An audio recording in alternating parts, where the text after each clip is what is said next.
The Benjamin Dixon Show is only possible with listener support.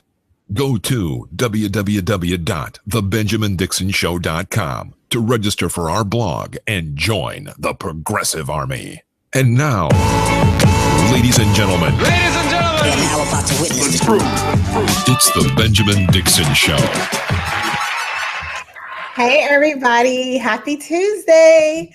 Oh, my God. It's so crazy. This is Tuesday, April 26th. We're already almost to May, 5 months into 2016. Where has all the time gone? Probably freaking out about Bernie Sanders, the election, and Hillary trolls. Am I right? I mean, how are you guys doing tonight, Progressive Army? Like, it has been a wild past 24 hours. I mean, it's been a wild 9 months. Let's just take a moment and reflect for a minute, right? It's another Super Tuesday. I remember voting when there was only one Super Tuesday. Now every Tuesday where there are a bunch of elections, apparently it's super. So, it's another Super Tuesday. We are like 8-9 months into this election cycle, and it is getting grimy. It is gutter, and it is crazy. So, today's a primary. So polls have closed in some places. So as soon as I have results, I'll be popping in every 10 minutes or so. I do know that I think there were 4 polls in Baltimore that opened late that will be staying open till 9 o'clock.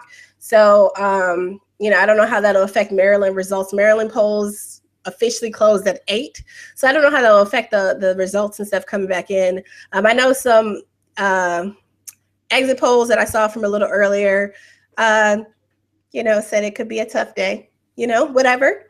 We're strong. We take it all in stride because ultimately what I really want to talk to you guys today about is looking forward, because at the end of the day, this has always been more than a nomination, right? This is more than winning a race, more than winning an election.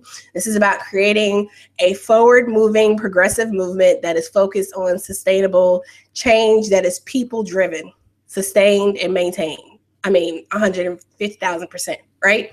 And no, that is not oh my God, I'm giving up on Bernie. Never. However, we all do need to be focused and accountable to the process that we are saying that we're a part of, that we believe in, and that we're engaged in. So we'll touch on a little bit more of that later on the hour.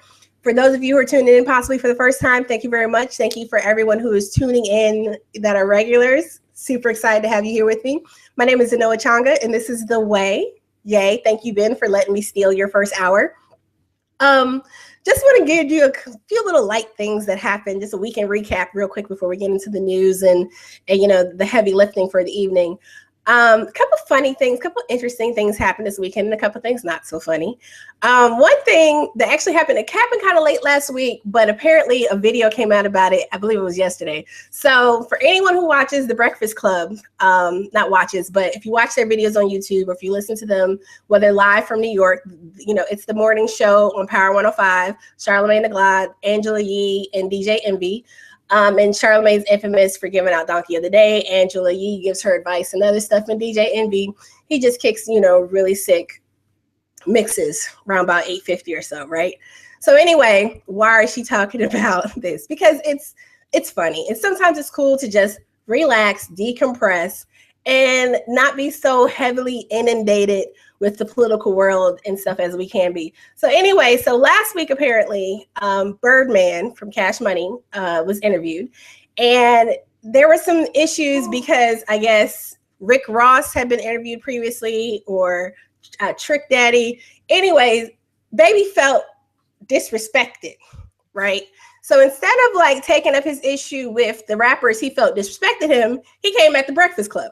So basically what has been characterized, and I double check, I'm a little old now, so I might be a little out of touch, but I double checked with my sister who's 18 to verify my assessment was correct. So basically Baby had the equivalent of a temper tantrum, on the show. And there are memes about it. It's all really funny. There's the infamous Michael Jordan face that's always crying that people have shared around too. But one thing that I thought was really interesting, shout out to JP for dropping me this earlier. The Hamiltones, singer Anthony Hamilton's vocal backup group, right? The Hamiltones, they did this very, it's awesome. And it is awesome gospel rendition of quotes from Birdman's, little tirade. And, you better put respect on my name. Respect, yeah, respect with a K.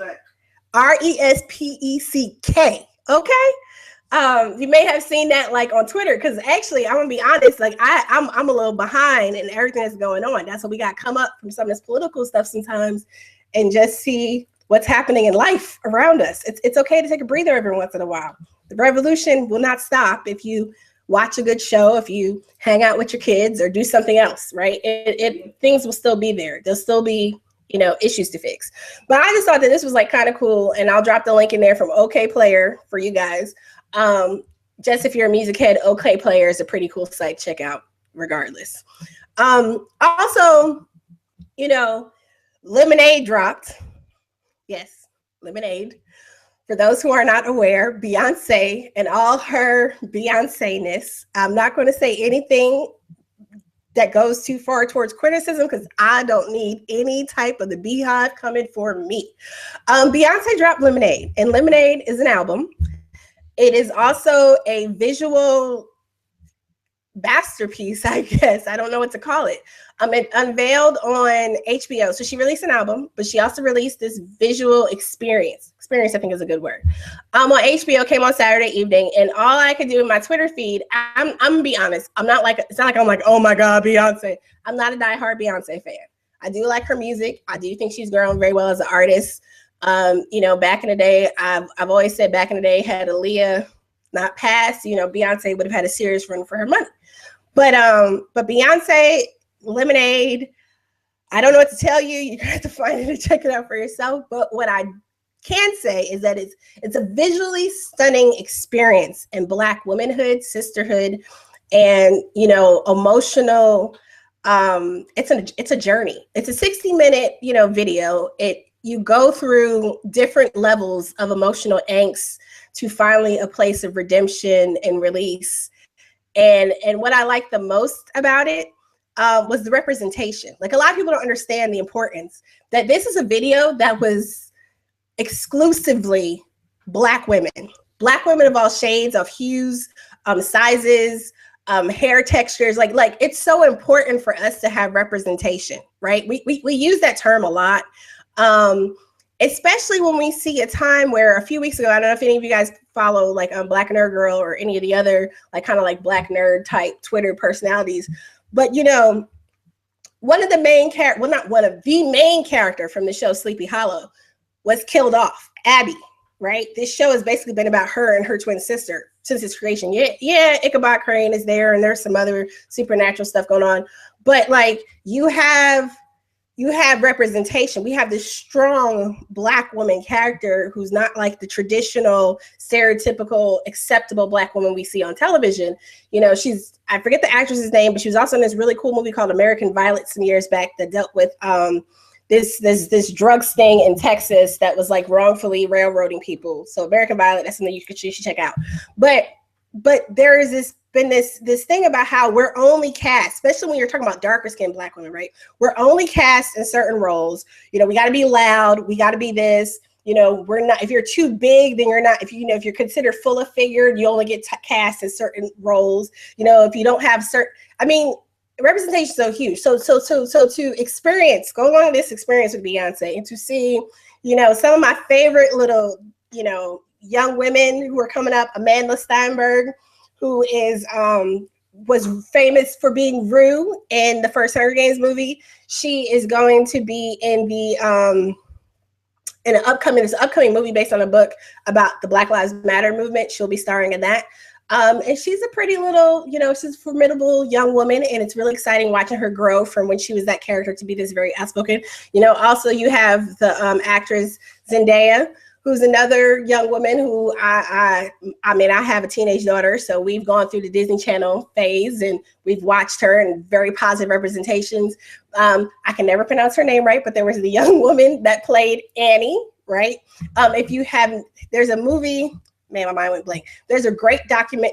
It's more of a mockumentary, But she was in it when she was little, and she played a character called Hush Puppy. And if I can remember the name of it, I'll definitely tweet it out. But she's a great little actress. And so there were older women, like she had cameos from Trayvon Martin's mother and Michael Brown's mother. Like it just like, you know, and there was some pushback, like Piers Morgan tried to jump in, and basically he went a very roundabout way, but he slammed her. He slammed her for being too kind of fake almost with her activism. She had this great scene in the middle about how Black women are the most underappreciated, basically women. And we, you know, it's a quote from Malcolm X, right? It's like this scene and it shows different women, and then they're like, quote, is a quote from Malcolm X. Like, who does that? So for me, to some extent, I did wonder, because I know, like, historically, Beyonce does not necessarily write her own music. So I did wonder some about, like, her, how much input and stuff she had into this production. Like, was it her? But at the same time, regardless of whether she wrote it or not, or who was it about, I'm not getting into all that stuff because I really don't care.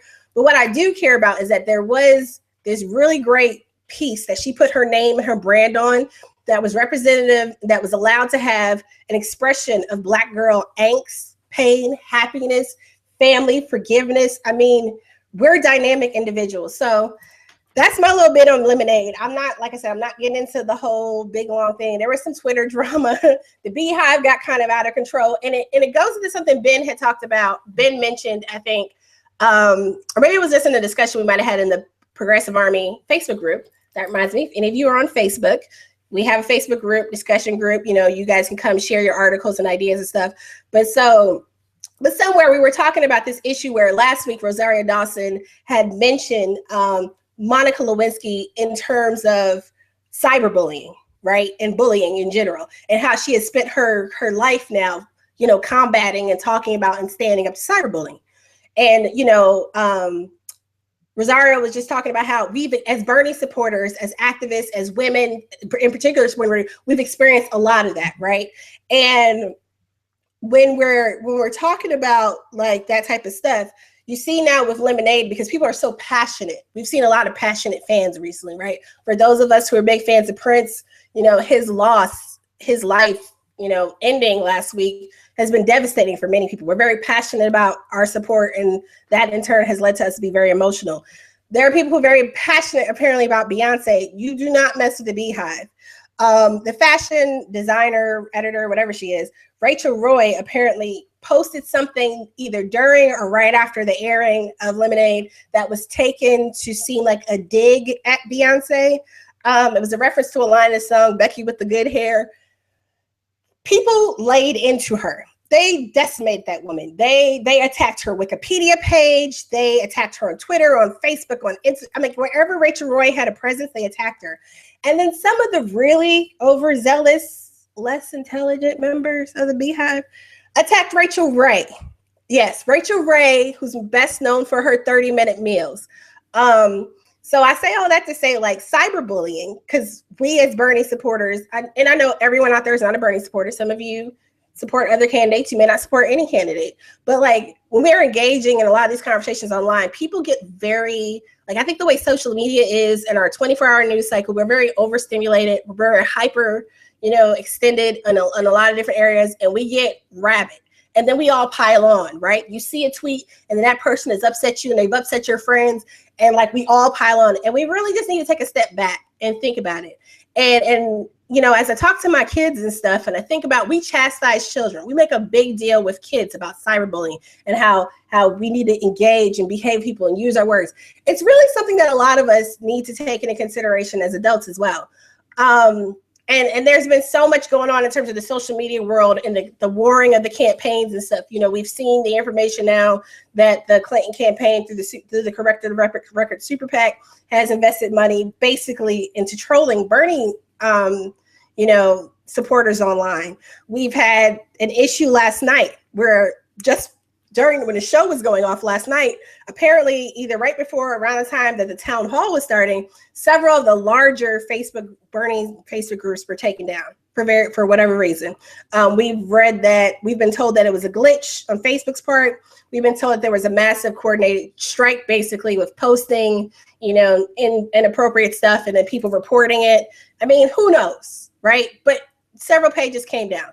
The thing that everyone needs to remember is social media, while it's a great way for all of us to communicate and engage and dialogue with each other, it is not the end all be all. It is not the end of the world. It is not life as we know it, right? Because ultimately, when we're talking about this work that we're trying to do in this election cycle and turning out the vote and really getting people active and engaged, what is most important is direct communication.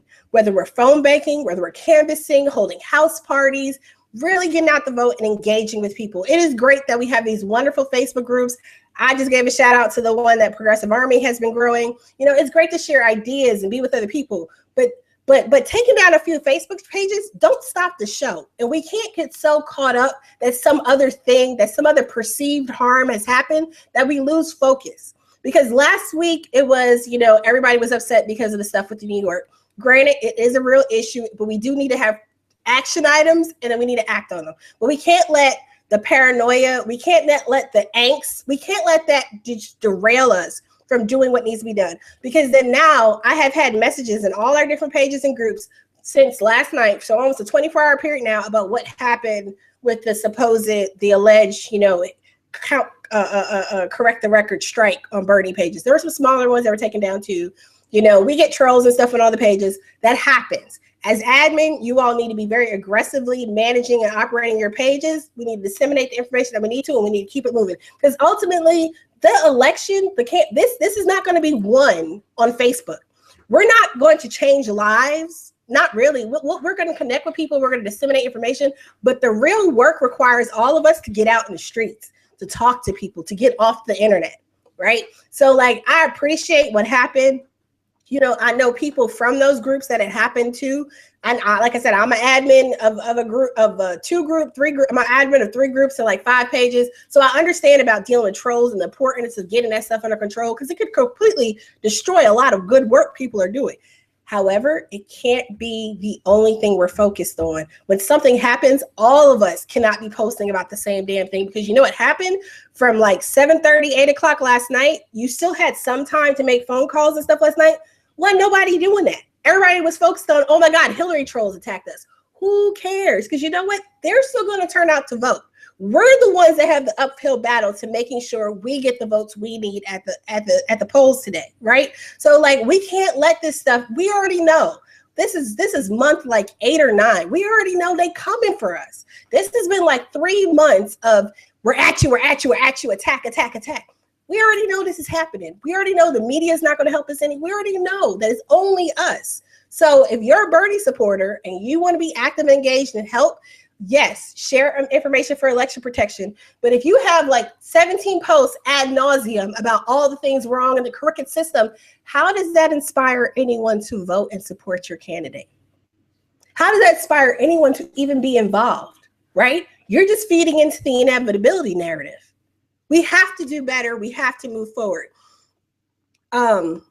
So that's, I didn't mean to get into a thing about, cyberbullying and the Facebook stuff, but it just happened last night, and I saw a lot of it, a lot of people posting the same thing over and over again. So breaking primary news, not what you need to talk about, but Politicat said I need a backdrop. I'm always open to taking up a fund and stuff, backdrop, new computer.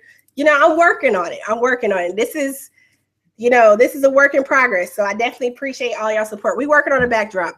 Dalton has some suggestions for me, so I'll take suggestions from you guys too. What would you like to see behind me? But apparently Trump is a projected winner in Pennsylvania, Maryland, and the Connecticut Republican primary. Surprise, surprise, surprise. That's pretty wild. And in Maryland, the most recent polls that Chris Van Hollen is ahead of Donna Edwards in the Democratic primary for U.S. Senate. And they're saying that among Democratic voters, a tweet came out from ABS. This is the exit poll for the presidential primary, that which candidate inspires you more about the country? And it's 55% said Bernie Sanders and 40% said Clinton. And there are many organizations calling Maryland for Secretary Clinton, but they have not. Bernie is ahead in Rhode Island so far by 22%, and Secretary Clinton with 1% in is ahead by 9 points in Connecticut.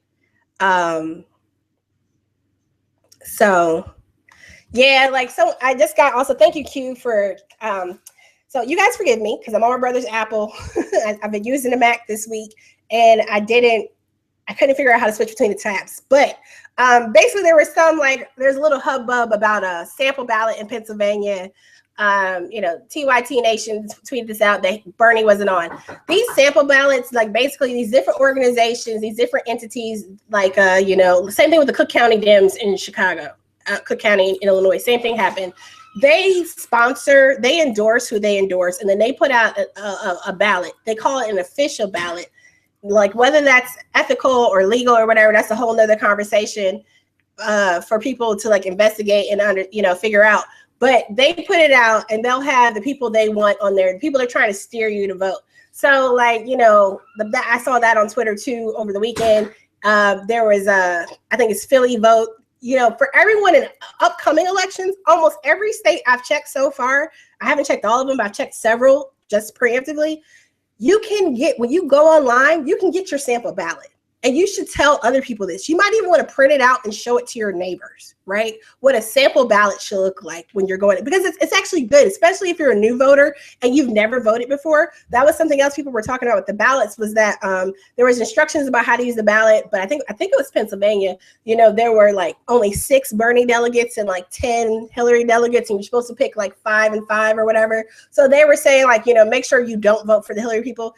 I'm not necessarily giving you advice on who to vote for in terms of delegates, but pay attention and take some time before you actually go to vote for the for anyone in upcoming elections to make sure you actually know what your ballot looks like, so you're not caught off guard, freaking out and not knowing what to do when you get to the polls and you're in the booth by yourself, because that's your shot.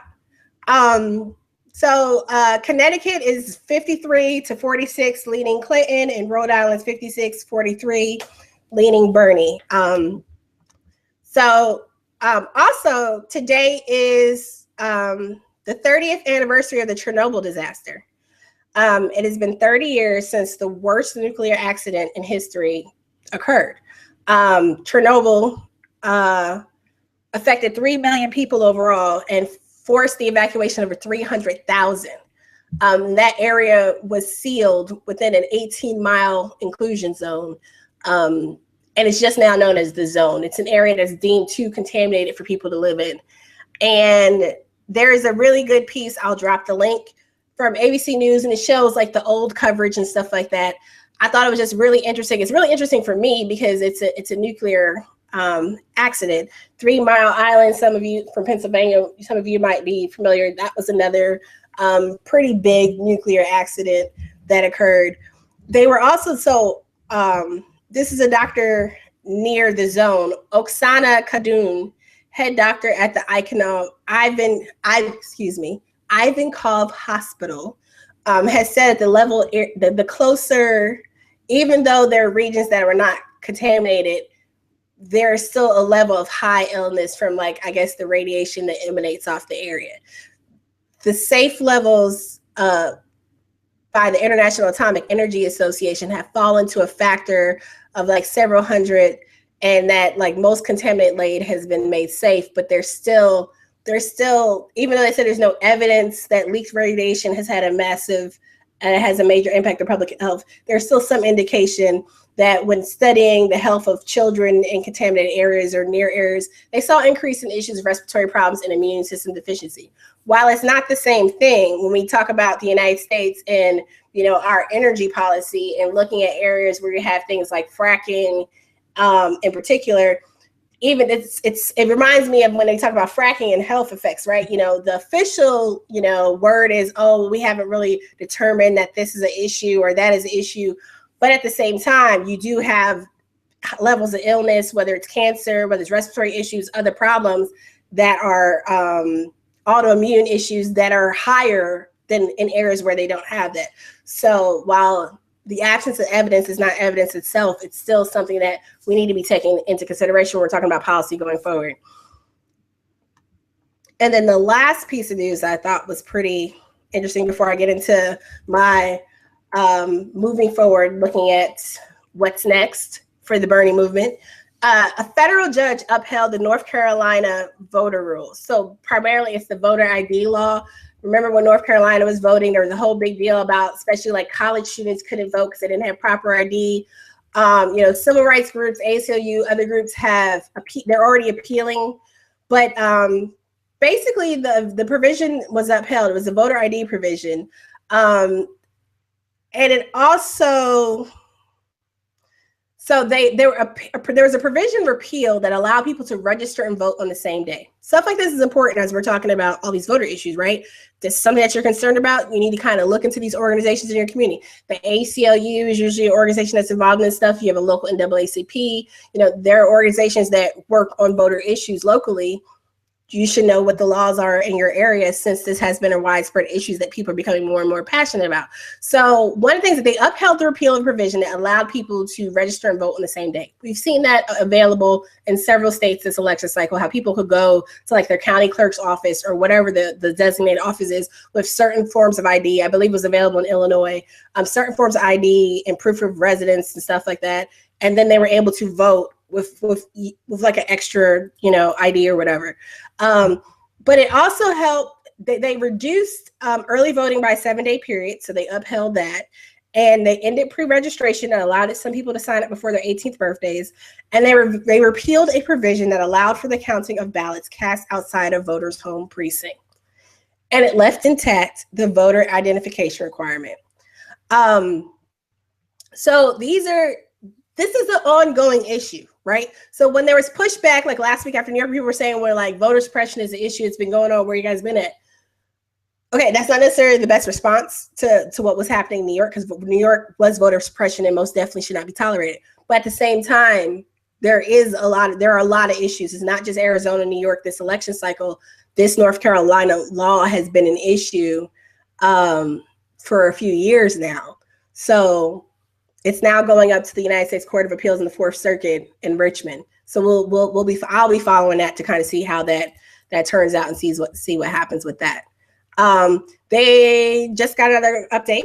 They're saying that the gap is closing in Connecticut, 51-48. Clinton's still leading, which really is interesting, right? That it's 51-48 in Connecticut, because Connecticut is where Sandy Hook happened. Connecticut is where Secretary Clinton and her team were really trying to drive home this notion that, like they did in New York, about gun control and how Bernie is bad on guns. So for it to be that close, they've also updating, Trump is now projected to win Rhode Island on top of the other 3 states.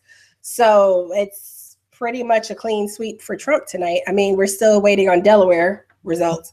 And Rhode Island Bernie's still up in Rhode Island, which is good. So it's close in Connecticut. Let me look back and see what we got from Maryland. Maryland was being called, but we haven't definitively. We're still getting information in and stuff.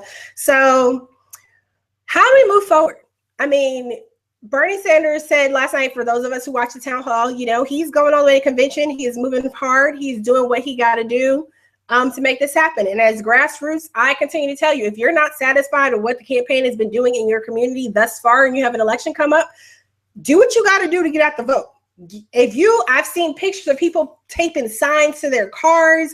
Y'all check out Black Men for Bernie. I saw a killer video, just real short, but it's pretty sweet. They have SUVs wrapped in the Black Men for Bernie logo now. They have a big bus that they drive all over the place. They've been in Philly. I mean, they're going all over the place. Like, people are doing what they got to do to help move this along, because this is about all of us, right? It's not just about one person. And that's the difference with past presidential elections, right? It's been about that person getting a position. It's not about that person getting a position. It's not about Bernie just becoming president, becoming a nominee. This is about putting someone in a position who is going to use, to quote Bernie from last night, the bully pulpit to steer America in the right direction, right? And it's not just about having Bernie in that position. He has said that numerous times. We all know this. It is about having people in line with him, right? Who think similarly. I mean, we don't need everyone to think exactly the same, but who value people, who value Americans, who value the right of people to have a better life than what we have right now, right? Like, and we have a lot of people who pay lip service to this stuff, but are they actually going to follow through when it is time, when they're in office? JP, one of our Live Pro, one of our producers, you know, shout out to JP and the Live Pro crew, because without them, we could not do what we do on air, had posted an article the other day about how in Congress, they're on the phone, right? Like half the day. But what are they on the phone about? They're on the phone fundraising. Now, I don't know if this is all year long or just in peak cycles, but they're spending like half their time during a work day, you know, when they're in an office setting, fundraising.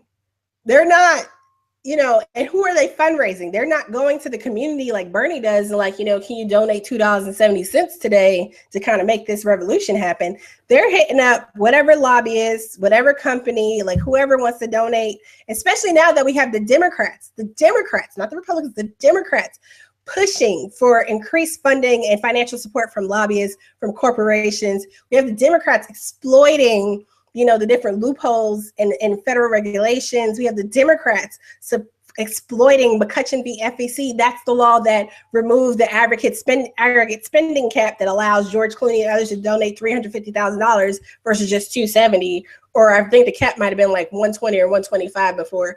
But like, you know, we see all this stuff happening from the party that was supposed to, you know, be about the people supposedly. And as we're moving forward, as we're having these conversations, you know, this idea of Bernie-crats has developed, right? Now, some folks were disappointed last night when Senator Sanders was asked about, John Fetterman, who is running in Pennsylvania, Allegheny area. And he was like, well, I don't really know much about him. And, you know, I had a little discussion on Twitter some weeks back about, you know, Bernie and down ticket and whether or not he's really about revolution or if he's just about himself. And this idea came about, why isn't he supporting, you know, down ballot candidates? I mean, that's a bunch of rhetoric. It's not entirely true. It's not true. It's not true in the same sense. Like when we're talking about supporting down ballot candidates, why isn't he endorsing basically all the people that endorse him? I'm not really sure why. You know, the campaign is fighting a fierce battle uphill both ways in the snow, you know, 8 hours trying to walk to school, right? Like one of them stories our grandparents used to tell us. And so I don't know why the campaign isn't like, I mean, they're struggling to make sure they have the staff and volunteers to do what the campaign needs to do. I don't know. The campaign is not a machine, right? It's a grassroots network that we're all fueling. So many of us have begun supporting these Bernie-crats, down ballot candidates. And that was the point I was trying to make to this person. Like, Bernie Sanders has inspired all of us to be involved the way we need to be involved, to engage the way we need to engage. And in turn, we are taking it upon ourselves to be involved and to get out there because we are the movement, right? So there was a really good article in These Times. If you guys have never checked it out, check it out in thesetimes.com. It said the other progressive challengers taking on the Democratic establishment. Now, you know, some of this information, I'm sorry, I wish I would have thought about doing this last week ahead of this week. But we have Jamie Raskin, who's running for Congress. I mean, he's in Maryland. So some of these Maryland PA races, I went on and on about Donna Edwards about a week ago and got a little flack about it because Donna Edwards is actually a Hillary supporter. But that's the thing, right? There are some people out there who are Hillary supporters, or they seem to be for the other side, but their policies, their voting record, when you go down the line, you're like, I don't understand why this is not a Bernie person. And I'll get into that in a few minutes. But we had a comment in the PA group tonight before I came on, and it was just like, you know, it's great that everyone's so focused on Bernie. We're all doing our part. We're all trying to be involved in stuff, but like, we really need to start paying attention to some of these down ballot candidates. Now, as you all know, Ben, you know, the Progressive Army have done pieces, have interviewed, have talked with several down ballot candidates, you know, Bernie style, you know, Democrats from across the country. Talked with Alex Law, Lucy Flores, Christy Matthews. You know, there are tons of people, and the list goes on. I just had a Twitter exchange recently with Cori Bush from Missouri, right? So there are a lot of people all over the country who have taken up the call and they're running. Fabulous. One, you need to check and see if there's a burning crack or someone, if not in your immediate area within your state, right, or your region that you learn about, want to support, help them in whatever way you can. But then also, as because we look at some who have been like, this is the guy we need. Like we look at Tim Canova, for example, right? Like, I did an interview not too long ago with Dr. Nkume Sobe Jr. about the brand new Congress, and Tim Canova in particular. He's in Miami, running against Debbie Wasserman Schultz, head of the DNC. And Delaware is being called for HRC with 28%. And so they're calling Delaware for Hillary as well. And Connecticut is now tied with 14% in. I mean, it's an interesting. PA is coming in, and it's 51-28 from Philly County. What happened to the other 20%? But anyway, so results are coming in. He's looking good in Rhode Island. Connecticut is a toss-up at the moment. Delaware is going for Hillary. Pennsylvania right now is leaning Hillary, and Maryland is leaning Hillary. So we'll just keep seeing, and this might be going on into Ben's hour as well. So, but anyway, so talking about down ballot candidates or whatever, because at the same time, like Bernie Sanders says, we need a movement of people to hold elected officials accountable, but we also need elected officials that are going to be willing to work with and represent the people. We have the Congress we have right now from 2010, 2012, 2014 elections, because a lot of us did not engage and we did not vote. For whatever our reason was, we just did not. The numbers, the numbers in those in the midterm elections were abysmal. And we have to find a way forward, right? Regardless of what the outcome of this actual election is, we still have to move forward because there's still so much work to be done. Because the show don't stop whether Bernie becomes the new figurehead of the DNC or he becomes another senior member within the DNC. And I mean, whatever Bernie does, it don't stop the show. So, when we're talking about political revolution, we talk about transforming our country, our economy, we're talking about transforming the way we do business politically, socially, emotionally, morally, environmentally. That means we need an army of people. We need a progressive army, right? Of people to be active and engaged and out there, really doing it. And so this article in these times, it looks at, several people from across the country, people who are looking at the U.S. House and Senate, and there are tons of people at the state level as well, who are fired up and we're ready to go. Jamie Raskin is actually running against Chris Matthews' wife. So, the vitriol with Chris Matthews and stuff is in part because his wife is running against a Sanders-style Democrat in Maryland. We had the case with Donna. We have the race with Donna Edwards and Chris Van Hollen. What's interesting, the way that broke down, and that has bothered me even more. There was a brilliant, if you're on Twitter, Liz Brown, Lizz Brown, she's a lawyer, she's phenomenal, she's awesome. She does this thing, #Liz Unpacks, and she takes these issues, right? And the most recent one she did, her most recent unpacking was Donna Edwards and the lack of support for Donna Edwards from the I'm With Her crowd. Now, Donna Edwards is a Hillary supporter. She endorsed Secretary Clinton. She's been endorsed by Emily's List. She's been endorsed by Senator Gillibrand up in New York. I mean, but she has struggled, right? Because she has not, most of the members of the CBC have not, she's a member of the CBC. She's African-American. She was single, I already said I love her because she was a single mom in law school, and I already know how difficult and challenging that is by itself. So there were some issues, and there's tons of institutional establishment support for Van Hollen. People say things like, oh, he was born for this.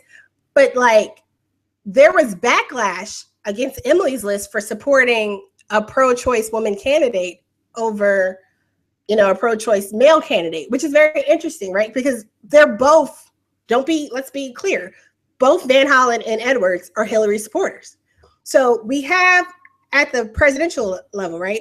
Oh, we need to, as women, we need to support a woman, historical first.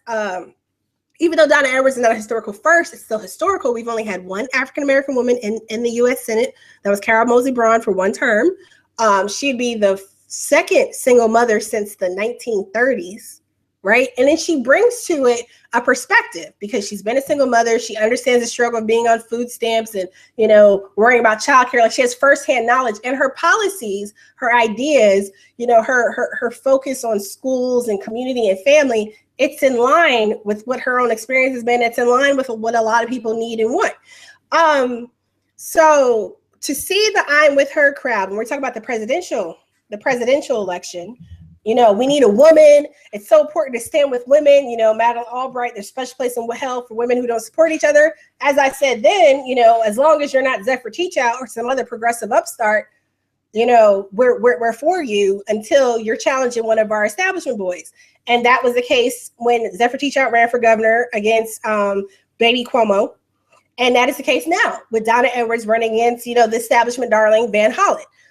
You know, they say things like he was born to it. You know, they've just diminished her career, her character, her ability. You know, we've most recently now seen major Hillary financier supporter Sabin drop a ton of money to run ads and material against Edwards because she is, you know, sympathetic to the Palestinian cause. She's not staunchly pro-Israel, and his one issue is Israel only. He has said in interviews, and he is basically, you know, tacitly throwing support behind Van Hollen. So they're pulling out the big guns. So it's very interesting over in the I'm with her camp right now, where you have a strong, competent, capable woman candidate, right, who has a perspective, you know, fight for 15, so many issues that we're talking about. We need to have more women voices. We need to develop more people of certain backgrounds and identity.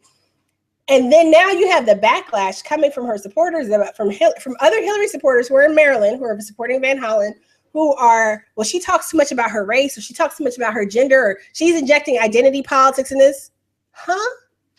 Like, I can go through y'all Twitter feeds, and y'all are the same people who falsely accuse Bernie Sanders of being sexist and racist. Y'all inject, like it's not added up. They have a completely different set of politics and ideas when it comes to these local level races than they do when they throw everything out the window when it's time to support Hillary Clinton. And that breaks down. So it's like, what is the cost of that support?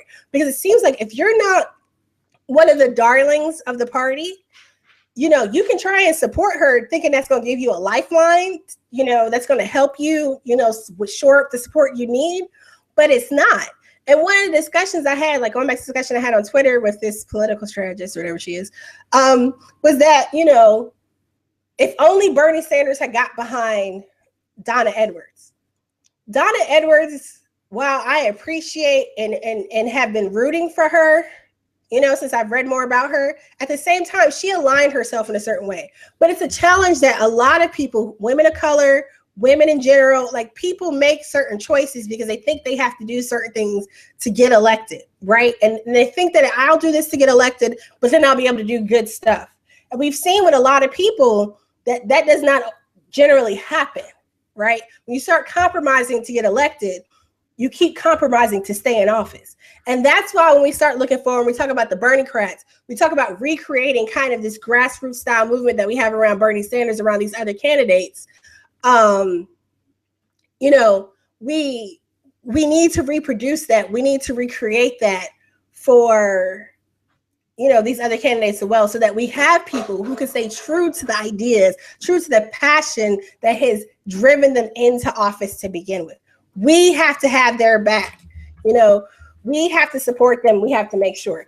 So there's John Fetterman. Like I said, again, these I'm waiting to see some more about some of these local races, to see how they're coming out. So it's kind of tough talking about these guys tonight because their elections are tonight. But you have, you know, Jamie Raskin, you have John Fetterman, you have Donna Edwards. And again, Donna Edwards is not a Bernie-crat, but her if you look at her platform, you would have thought she was. If you look at her history, you would have thought she was. So we need to have these people back. We need to make sure when people are putting themselves out there aligned, like Principal Troy LaRiviere, if I didn't pronounce it right, my bad.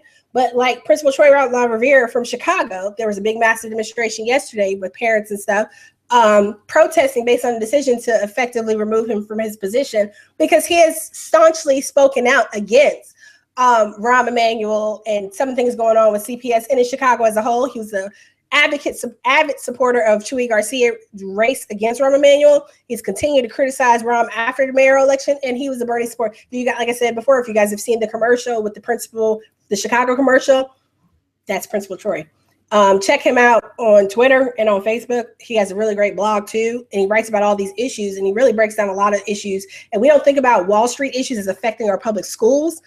Once I can get over to the other window, figure out how to get over to my other window, I'll drop the link for that blog in there too, because it really brings it down and breaks it home. And we have to keep, so we have to still get in some more stuff. So Delaware and Pennsylvania are still Clinton. So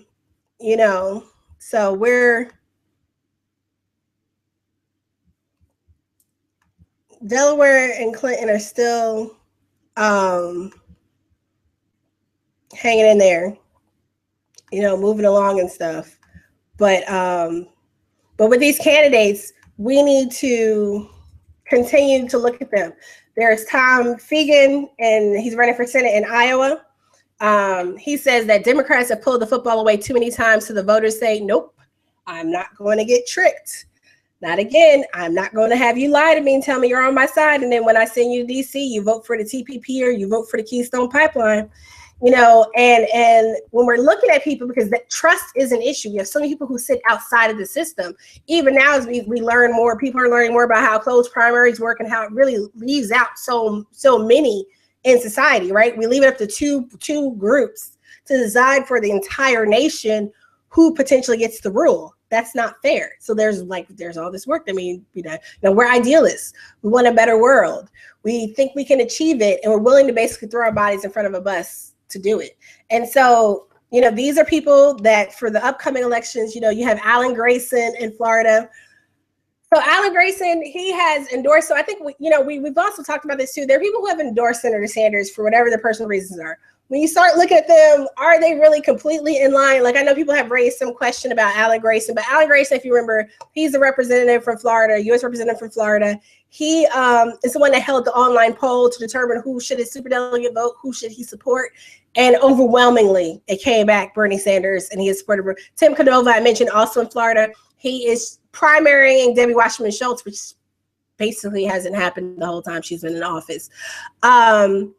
There is, I mentioned Jamie Raskin. There's Pramila Jayapal from Washington. And, one of the things I thought was really great about this In These Times article was that it pointed out the importance of protest movements. Now, we heard from President Obama over the weekend while he was in London that protest movements, particularly Black Lives Matter activists, need to stop yelling, basically, and be willing to sit down and compromise and listen to people. The problem is that we've had decades, centuries, even for some people, of trying to work with and compromise and get along, and to say to people that you need to just sit and listen and work with us when you're not really trying to deal with us on an even playing field. You're not trying to really work with us on these issues, whether it's Black Lives Matter, whether they're talking about criminal justice reform, taking marijuana off the schedule of controlled substances, or we're talking about real police reform, right? We've seen people have had to take matters in their own hands.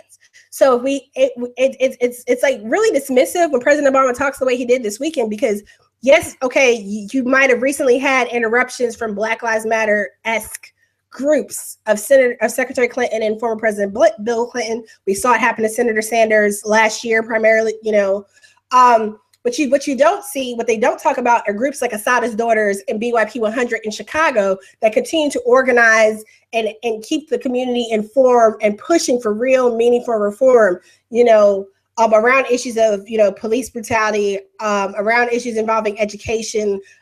People from Black Lives Matter and Fight 15 work together. There are all these different issues that people are actually cross-organizing about.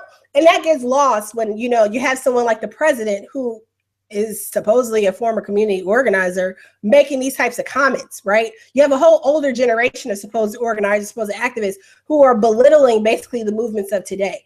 So so much of the conversation we're having now around criminal justice reform, around, dealing with mass incarceration, around global climate change has been borne out, raising the minimum wage $15 an hour, sick and paid family leave, stuff like that. These things have been born out of protests, people demanding in the face of elected officials and those who would like to be elected officials that change actually happens.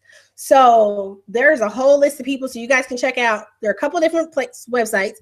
One that was created by our very own Solomon here at the Progressive Army is Sanders, what an S, just like Bernie's name, Sanders, Democrats.org. And that actually has not just, the Sanders Democrats, but that has like other people too that you can look at for your jurisdiction. And then you could submit and suggest people to the page. And they got, all their information linked in there. You can links to their website and stuff and their pay information if you want to donate. So that's a great, initial resource. There's also BurningCrats.net that has a list of like determined vetted BurningCrats and other resources and stuff you can use to determine like who's actually like been vetted and considered. Connecticut is like 50-49 Sanders, Delaware 60-40 Clinton, Maryland is I don't know what I guess there are no results from Maryland. I don't know.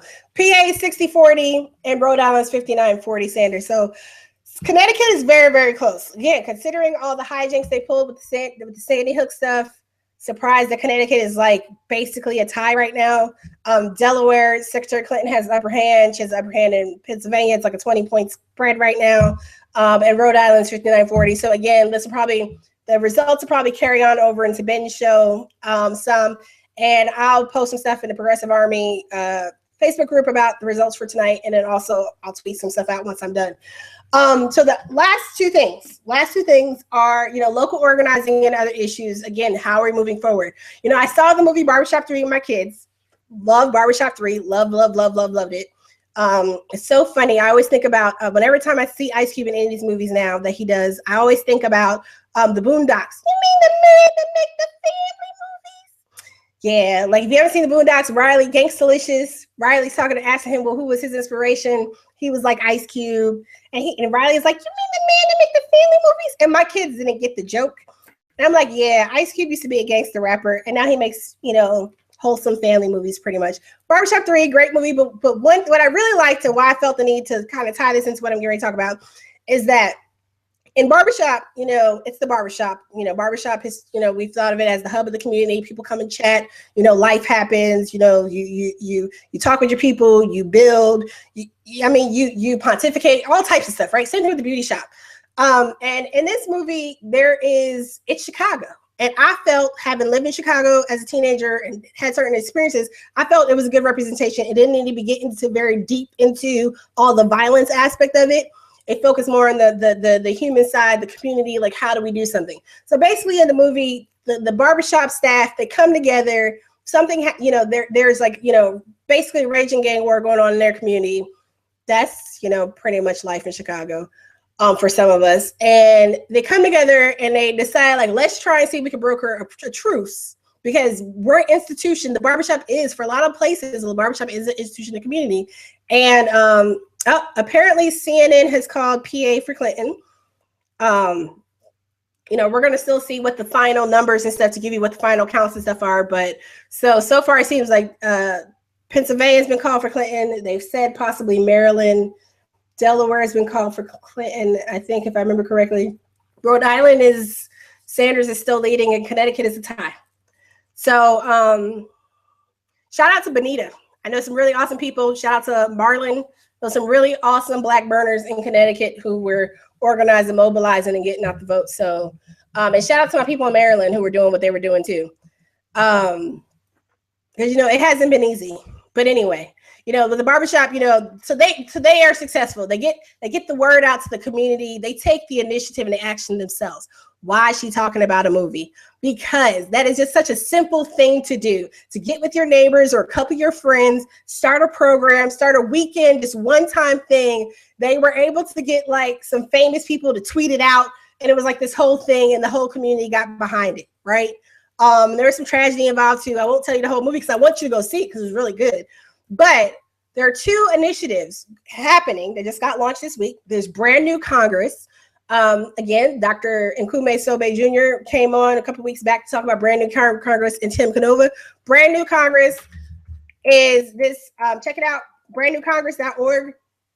Brand New Congress is basically an initiative. So like we have the Bernie Crats for people who are running right now in 2016. We need to support them. Brand New Congress is looking at 2018. So how do we start preparing now to turn over, we'll identify the districts and stuff, but how do you start preparing now to turn over these districts and bring Bernie or whomever, if it's not Bernie, whomever is, how do we bring representation for these issues that we're saying are a must be addressed? How do we bring forward people who need to address those issues?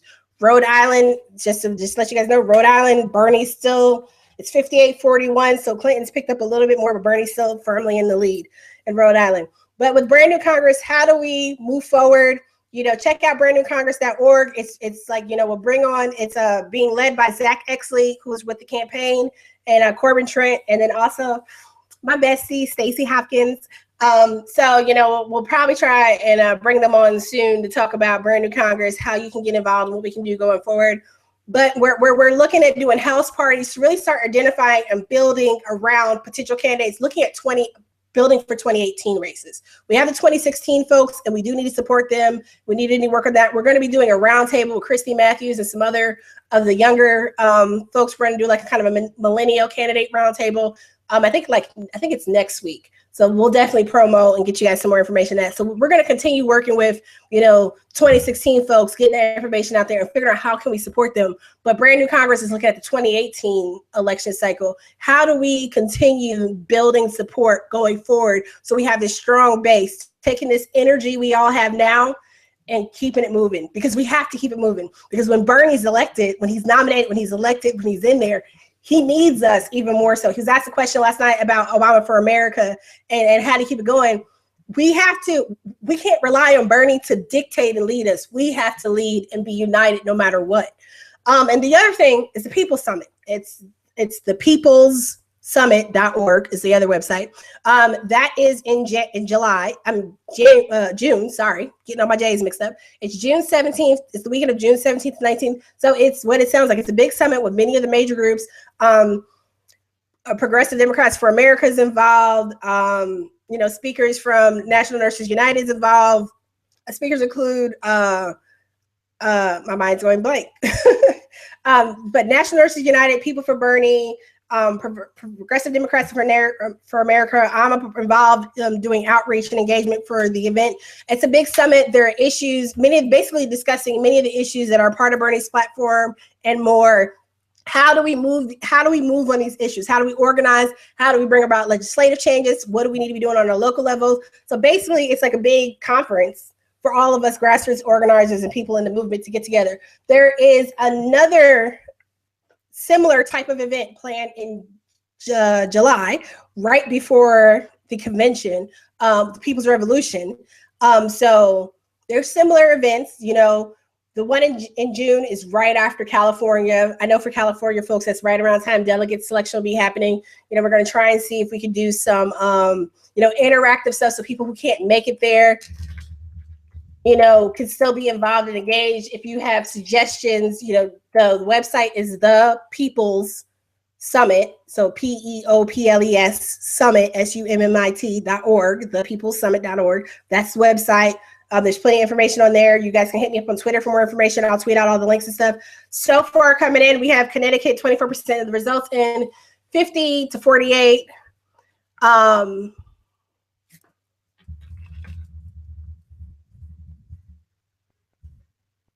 50 to 48 Sanders. If I'm reading that right. Clinton with 84% in Delaware. Secretary Clinton is leading 60-39. Maryland, still, there are no results showing. Like I said, there were polls in Baltimore that were closing, that opened late, so they're closing late. At 58-41, Clinton in Pennsylvania with 5% of the vote in, and Rhode Island is 57-41. Oh, wow. So Bernie pulled ahead in Connecticut, apparently. So we have 50-48 Sanders in Connecticut and 57-41 Bernie in Rhode Island. That's fascinating. So just to wrap up, you guys, thank you so much for hanging in there with me. I got a little bit off topic, talking about lemonade, etc., but I appreciate you all so much. I'm dropping links in here and tweeting them out. Brand New Congress, progressive candidates. We need to look forward, organize, energize, motivate, be the movement. Now turning it over to you. Ben, you ready? You here? Hey, Ben. Hey, how's it going, Anoa? It's going. Thank you. My pleasure. Enjoy listening to you. Here we go. Let's give you some closing music. If I unmute it. The Benjamin Dixon Show is only possible. See, I'll sing for y'all next time. Go to www.thebenjamindixonshow.com to register for our blog, join the Progressive Army, and support the Benjamin Dixon Show. Crazy mother. If you like this episode, be sure to share, like, and subscribe.